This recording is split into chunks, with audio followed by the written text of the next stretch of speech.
Welcome to Wrong Time Watch. My name is Kevin, and today we're looking at the Islander ISL-85 with the Robin's Egg Blue dial.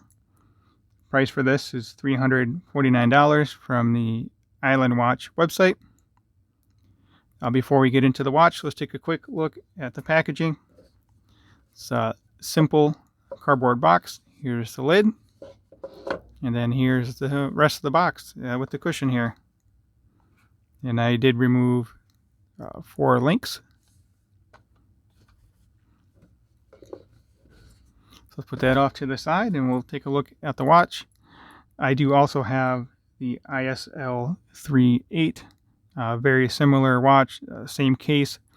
This is a Seiko SARB clone case, or a case very close, very similar to the Seiko SARB SARB-033 or SARB-035. I think there's a couple other ones as well, but anyway, let's get into this watch here.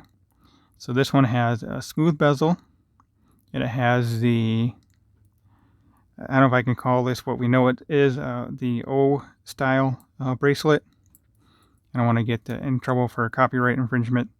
But anyway, 3-link bracelet here. It's all brushed clasp. This portion of the clasp is milled, stamped here, and that's stamped. 3 micro adjust, 2 pushers to deploy the clasp. I still do have some of the tape on here, but anyway, let's push that close. And then this portion here is a little, not really sticky, but takes a little bit of effort to close that. There is some detents here. Actually, there's just a spring bar inside of here holding this clasp, this portion of the clasp to the stamped portion here. So maybe they'll stick out a little bit too much. I don't know. It's not really a big deal. Just takes a little bit of effort to close it. Opening it is not that bad. But anyway, screw links with the blind hole here. There's not a through hole here. Sizing this was not very difficult at all. Not really worn it all that much. It does have a signed crown. The logo, take it or leave it. I don't know. I don't mind it on this dial. It's, I guess I get distracted by the color of the dial. Also, it does not have a date, which I do appreciate. I'm really a fan of no date watches now. I really like the symmetrical look. If there is a date on here, I would like to see it at 6 o'clock. But anyway, I would say this dial color is modeled after the Rolex Oyster Perpetual 41 and 36. You can get that color blue. Well, you really can't, but yeah, they're impossible to find right now. I think I've seen them on the secondary market for like $18,000. It kind of gets you the same feeling as a Rolex Oyster Perpetual, but it's not really styled after that. But anyway, it does have applied indices. You can zoom in here on this dial. It is a matte color dial, or there's no sunburst to it. A lot of watch dials have a sunburst effect, especially a dressy style watch like this. So this does have the Miyota 9015 movement. And yes, it does have a ghost date. Still first position out, we're in hand winding. The next position, oops, I think I screwed it down. Next position is date set. There's no date in here. Well, the movement may have a date, but the dial's not cut out for a date. Then all the way out we have hacking. Second hand has stopped and we can set the time.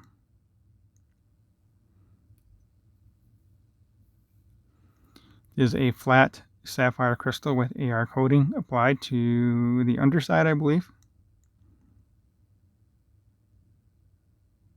There's a look at the AR coating.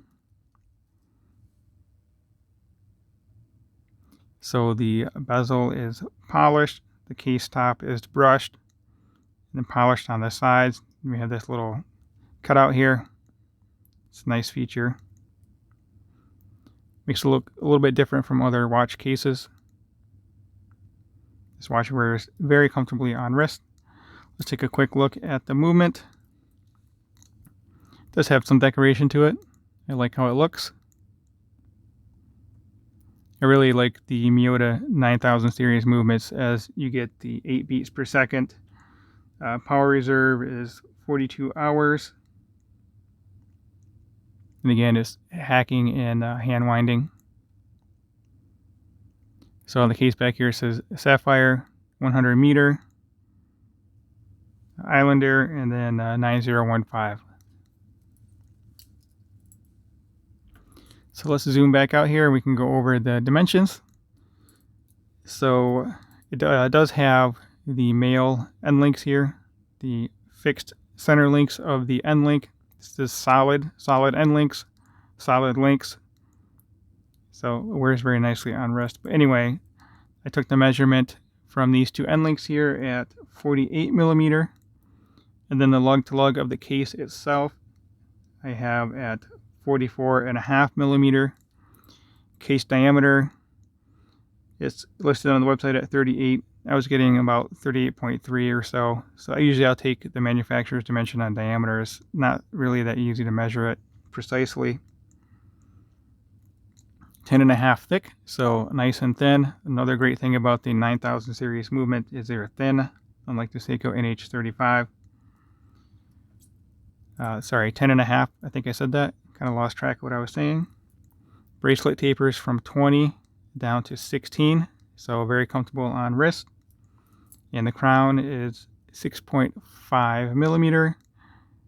It may look a little big, but it's not too out of place, and it's definitely easy to use.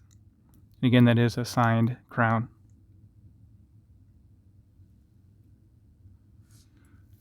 So you get the cool dial color. Very, very good wearing watch on wrist. Wears very well. You get the high beat movement. And you kind of get the Rolex Oyster Perpetual look for, what, 5% the cost, I guess? I don't know what the OP is now. 6,000, something like that. So we'll just say it's 5% the cost. So yeah, 95% discount. I don't know if that's how that works. I'm not so good with math. But anyway, let's get this on wrist. And then we can, actually we'll do a Loom Shot and then we'll close out the video. I actually have not looked at the Loom on this yet. Get the box out of the way. There we go. 6.5 inch wrist, 52 millimeter wristband. Lug to lug on this again, 44.5, and then that fixed center link. Did I say that was 48? Yeah, 48 millimeter. All right, let's zoom out for a little bit different perspective here. So I had planned on just basically buying the watch for review and then selling it on, but I think my wife is going to end up taking this watch over from me, so it'll stay in the family at least.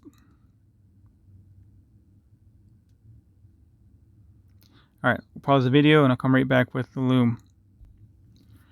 All right, so of course the ISL-85 is on the left and the SKX-009 is on the right. The Loom is a little better than I was expecting on the Islander. It's actually quite good for a dress watch. Looks like it is dimming down a bit here. It's not quite as bright as what it looks like on screen, but really not much to complain about here. So if you have not already subscribed, please go ahead and do so. Like the video, leave a comment below, and thank you for watching, and I'll catch you on the next video.